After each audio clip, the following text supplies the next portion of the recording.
इंदौर जिले के देपालपुर और आसपास के इलाकों में अचानक बदले मौसम के मिजाज ने किसानों को गहरी चोट पहुंचाई है। खेतों में लहलहाती गेहूं की फसल बेमौसम बारिश और तेज आंधी के कारण अब चादर की तरह जमीन पर बिछ गई है। महीनों की मेहनत पर पानी फिरता देख किसान चिंतित हैं और मायूस नजर आ रहे हैं। देखिए खास रिपोर्ट। देपालपुर में बेमौसम बारिश से गेहूं फसल बर्बाद। आंधी से खेतों में चादर की तरह बिछ गई फसल।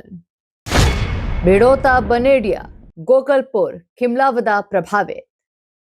कटाई से पहले ही किसानों को बड़ा नुकसान। किसानों ने की सर्वे और मुआवजे की मांग। मध्य प्रदेश में अचानक बदले मौसम ने किसानों का हाल बेहाल कर दिया। देवालपुर सहित ग्रामीण क्षेत्र भिड़ोता, बनेडिया, गोकलपुर और खिमलावदा में प्रकृति की मार साफ देखी जा सकती है। जहां कुछ दिन पहले तक गेहूं की बलियां हवा में झूल रही थी, आज वही फसल खेतों में चादर की तरह बिछी हुई है।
तेज आंधी और बारिश ने खड़ी फसल को जमीन पर गिरा कर रख दिया, जिससे कटाई और उत्पादन दोनों पर असर पड़ने की आशंका है।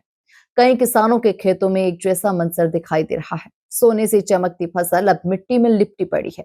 अन्नदाता की आंखों में चिंता साफ झलक रही है। अरे ये गाँव सब आड़ा पड़ी है, हमारा साफ पानी पड़ो तो अब कैसे कहीं करांगा, कैसे छोरा छोरी ना स्कूल की फीस भरांगा, कैसे कहीं करांगा हम, हमारा कैसे बैंक भरांगा, सब गाँव खत्म हुई गया। हमारा तो रोटी खाने का फजीता पड़ी जाएगा। हमारे कहे हमारी यात्रा हुई है साहब, इको कहीं भी करो, इको मुआवजे दो, कहीं भी करो, सगड़ा खत्म हुई गयो तो कहीं लिखड़े हो जाए, सगड़ा जाड़ा पड़ी गया। देखी लो तन भले यहाँ देखी लो, सगड़ा सड़ी गया, हमारा खत्म हुई गया। कहे रात में खूब पानी पड़ो तो सब यात्रा हुई गई, हमारी नष्ट हुई गया सब। रात में तेज हवा चली और बारिश हुई। किसानों ने सुबह देखा तो पूरी फसल जमीन पर पड़ी थी। अब समझ नहीं आ रहा क्या करें। किसानों का कहना है कि लागत भी नहीं निकल पाएगी।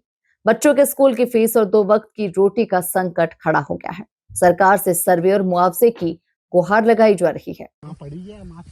क्या करे किसान की फसलें नष्ट हो गई है पूरी तरीके से। अब करना क्या है, सरकार कुछ मुआवजा दे, कुछ रकम दे तो किसान की रीढ़ सीधी हो।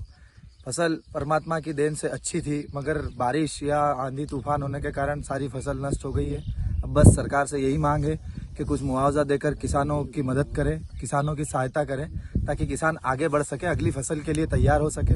और कुछ ग्रामीणों से भी बातचीत करी है, यहाँ पर सभी की फसलें नष्ट हो चुकी है। बहुत बड़ी समस्या है ये। किसान सिर्फ फसल पर निर्भर रहता है, किसान के पास और कुछ नहीं होता है। तो आप देख सकते हैं कि सारी फसल नष्ट हो गई है। तो हमारी यही विनती है कि सरकार मुआवजा दे, कुछ रकम दे, ताकि किसान फिर से खड़ा हो सके, देश फिर से उन्नति कर सके। जय जवान जय किसान। मामला और कितना नुकसान हुआ है? बहुत नुकसान हुआ है। ये गांव भिड़ोता का मामला है। किसान बहुत परेशान है। सोयाबीन की फसल पे उम्मीद करी थी, सोयाबीन की फसल भी नष्ट हो गई, भाव नहीं मिले, बारिश के कारण वो भी खराब खूब हुई, मशीन नहीं चली। उम्मीद करी थी कि गेहूं में कुछ मिलेगा, तो प्रकृति ने ऐसा झटका दिया, सारा नुकसान, बहुत नुकसान हो गया। सारे गेहूं नीचे झुक गए, आड़े पड़ गए, बहुत नुकसान हुआ। कच्चे गेहूं है। सरकार से एक ही मांग है कि हमें कुछ भी तो मुआवजा दिया जाए। कुल मिलाकर देपालपुर और आसपास के गांवों में बेमौसम बारिश ने किसानों की कमर तोड़कर रख दी। अब देखना होगा कि प्रशासन कब तक नुकसान का सर्वे कर राहत पहुंचाता है। Bureau report, MP news, Depalpur.